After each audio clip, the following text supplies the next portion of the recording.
Welcome to the Author Alchemist podcast.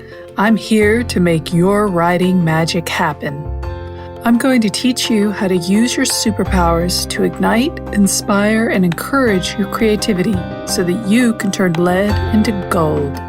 Join me, Kimber York, as I delve into the many mysteries of inspiration, motivation, and imagination.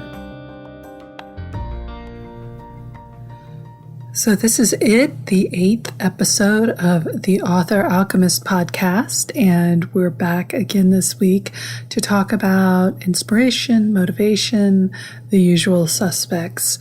I'm Kimber York, and this week we're going back to basics in a way, at least for me. This week I decided to focus the theme of the podcast on one of my favorite quotes. It is a quote I've had stuck to the wall somewhere around my person since I was in college, and that was a long time ago. So it's been a part of my life for many, many years. That quote is from Aristotle, and I'll get into that a little bit, but hold on, here's the quote. "We are what we repeatedly do.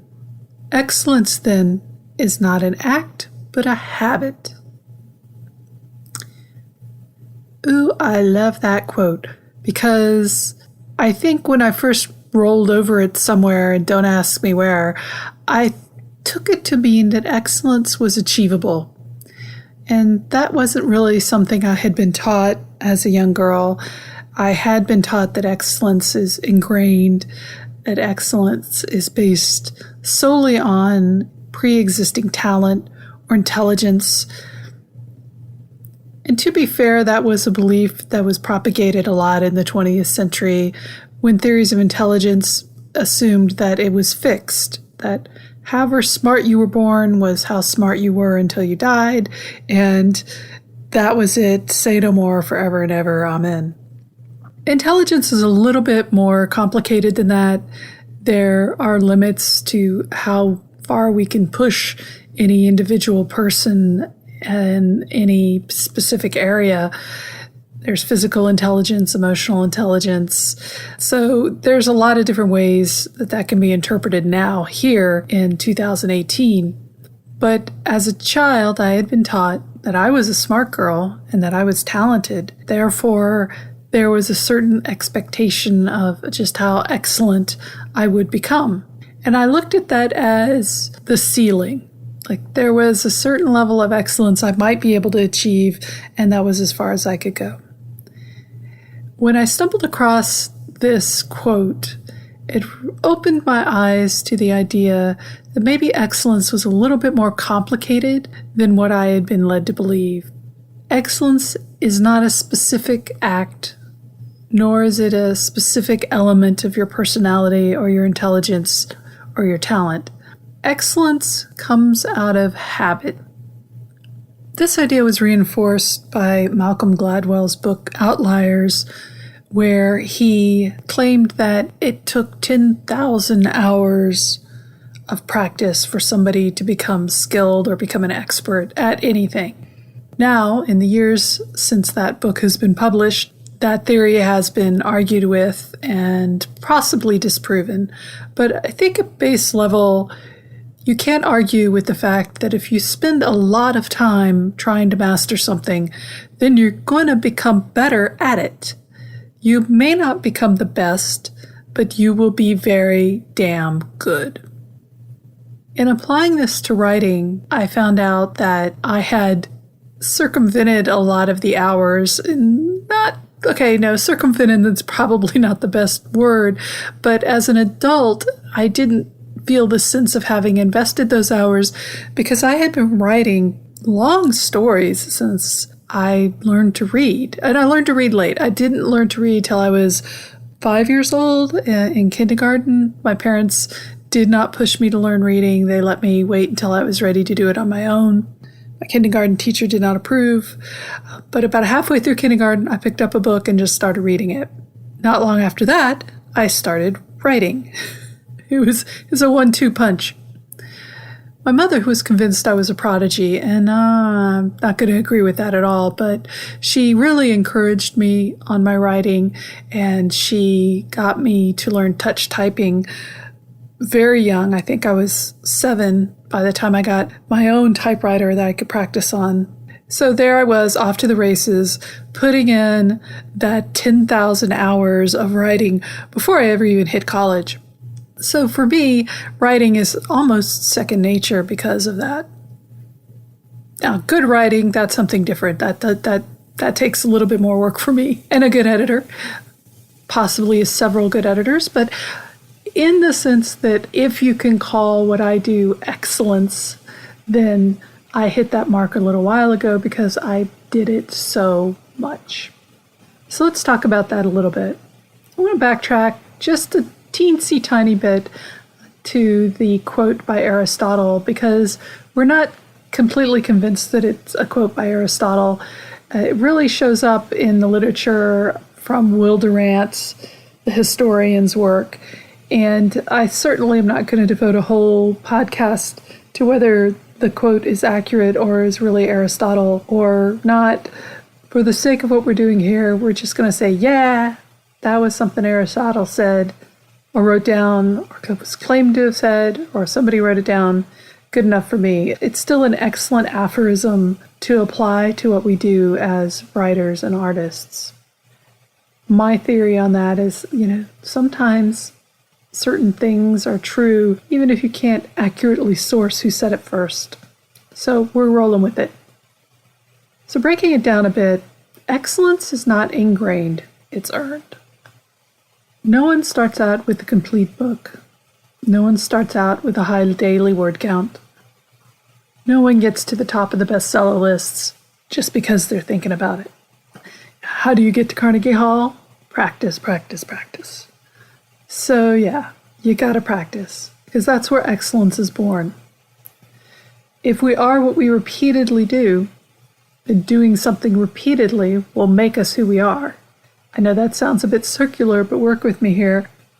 You may or may not consider yourself a writer at this point, but if you're writing regularly, no matter your opinion of the quality of your writing, or even what you're writing specifically, whether it's a personal journal, a blog post, or working on a longer story like a novel, then you're a writer.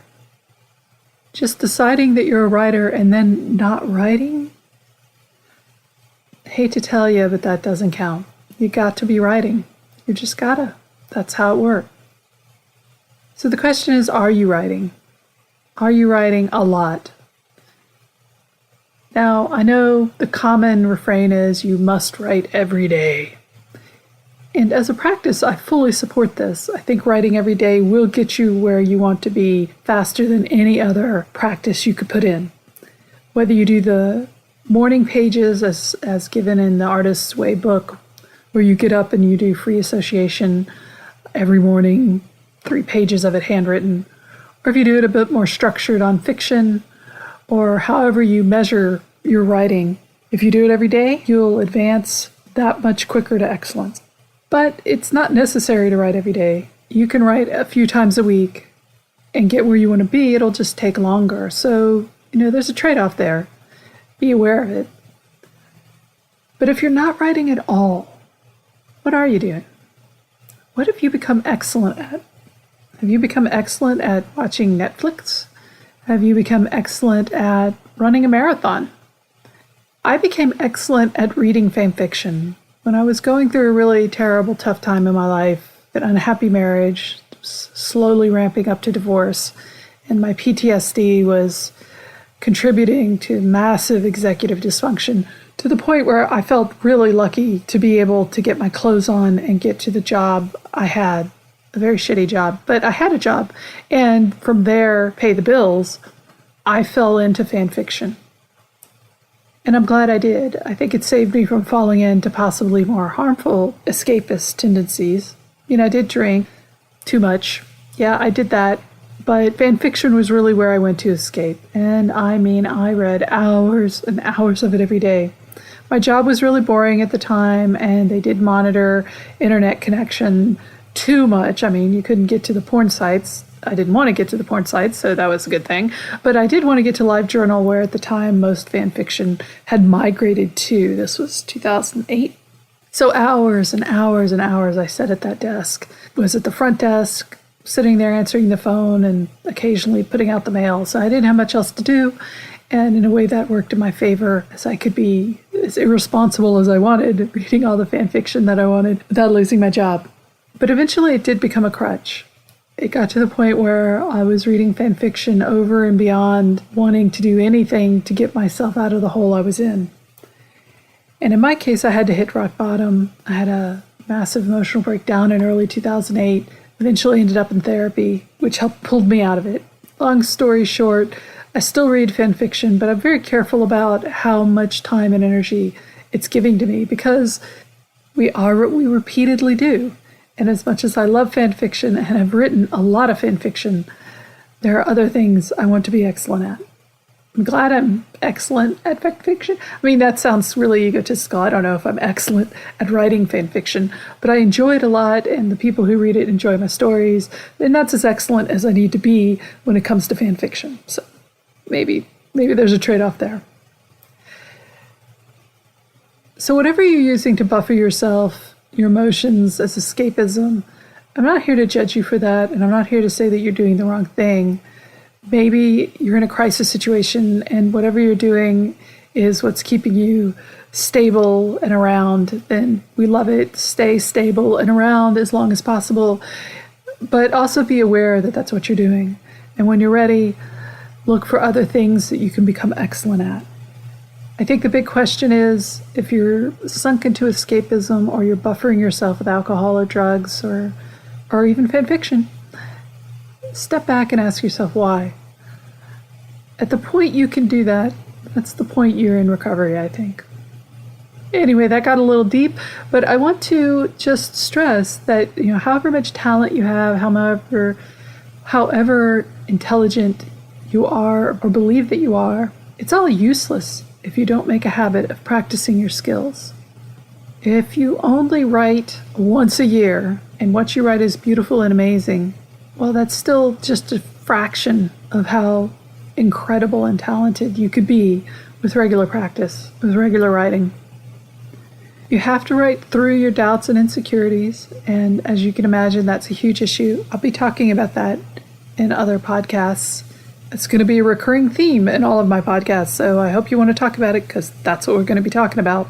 And it's a recurring theme because writing through the doubts, or as Stephen Pressfield would say, writing through the resistance, fighting back, getting the words on the page, that's the habit.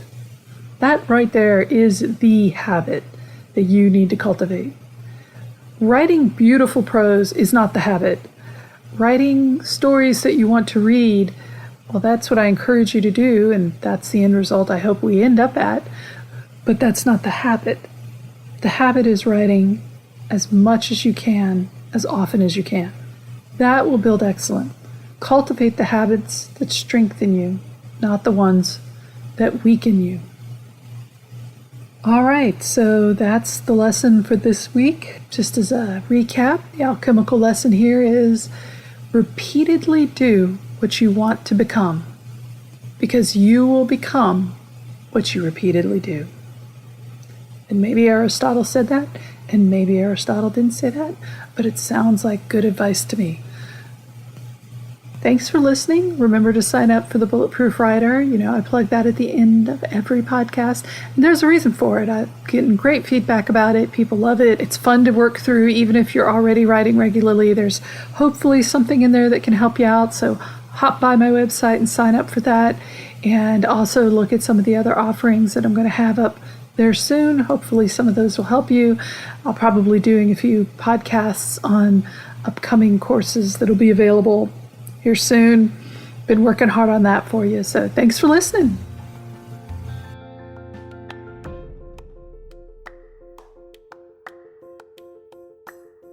Thank you for listening to the Author Alchemist podcast.